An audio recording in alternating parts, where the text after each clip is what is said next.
A minha mãe se casou com um homem, gente, e depois disso vivia judiando dos meus irmãos e não dava mais ousadia para os meus irmãos de jeito nenhum. A vida dela era querer saber desse macho. Minha mãe fazia de tudo por ele. E esse macho de minha mãe não trabalhava, tá? Minha mãe vivia sustentando esse gigolô pra tudo quanto é lado, gente. E eu já tava ficando com raiva dela. E essa semana eu bati boca com minha mãe por conta desse homem, né? E ela pegou, veio e desceu o tapa na minha cara. Eu fiquei revoltada. Eu peguei e falei, eu vou dar o troco nela agora pra ela aprender. Que esses maridos que minha mãe arrumava, gente, eu sabia que era só com interesse nas próprias filhas dela. Porque minha mãe já é uma coroa, tá? E ela arruma uns novinhos, assim, muito pra frente, saliente. E aí, minha gente, esse homem vivia dando em cima de mim, né? E eu peguei e fui falar pra ela, foi onde nós duas começou a bater boca, ela desceu a mão na minha cara, ela falando que os homens que ela arrumava sempre respeitavam ela, que jamais ia ter olhos pra mim. Só que toda vez que ela saía pra trabalhar, que a vida dela era viver trabalhando pra poder sustentar esse homem. Ele vivia com gracinha pro meu lado, vivia dando em cima de mim, chamando pra nós dois dar uma lapadinha, que me achava muito linda, que casou com a minha mãe por causa de mim.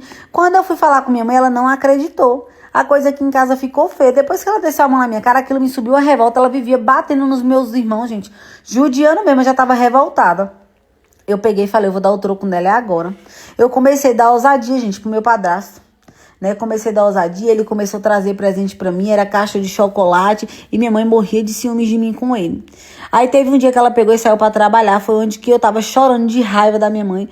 Ele veio, não fica assim não, você é uma filha muito boa. Começou aquele carinho pra cá, aquele carinho pra lá. Eu não pensei duas vezes, gente, a gente acabou indo lá pro quarto da minha mãe. E a gente foi fazer um servicinho lá. Eu peguei aquela mamadeira dele, gente, coloquei leite e jogou pra tudo quanto foi lado. E a gente começou a dar aquela lapadinha e foi bilungada de tudo quanto foi jeito. E eu não conto pra vocês. A minha mãe acabou chegando do serviço mais cedo e pegou nós dois, gente, brincando naquele modelo. E aí minha mãe entrou em desespero e minha mãe veio pra cima de mim pra querer me bater novamente, dizendo que eu não prestava, que eu não era filha dela, que quem tivesse uma filha como eu não precisava de inimigo. E eu comecei a chorar de raiva. Eu falei, eu fiz isso mesmo pra poder mostrar pra senhora que esse homem não presta. E ela, quem não presta é você. E ele virou pra ela e falou, minha gente, que nunca casou com ela, por causa dela, que casou com ela interessado em mim, que ele era louco por mim. Né? E começou a contar tudo pra minha mãe. Essa minha mãe, gente, pegou minhas coisas, tudinho, e colocou pra fora de casa e queria continuar com o marido dela. Só que ele não quis. Vocês acreditam que ele me colocou dentro de uma casa, me assumiu. A minha mãe me bloqueou de tudo. Minha mãe tá morrendo de ódio de mim. Minha mãe tem tanto ódio de mim que ela falou que preferia que eu morresse, gente, do que me ter como filha. Vocês acreditam? Vocês acham que eu fiz errado, gente? Eu fiquei sem ter pra onde ir. Então eu aceitei que ele me assumisse e agora eu tô tendo um caso com o meu padrasto, gente. Não é mais padrasto, né? Ex-padrasto, porque ele largou da minha mãe e me assumiu. Deixa aqui nos comentários se vocês acham que eu fiz certo, se minha mãe mereceu isso. E não deixe de curtir meus vídeos, tá? E compartilhar.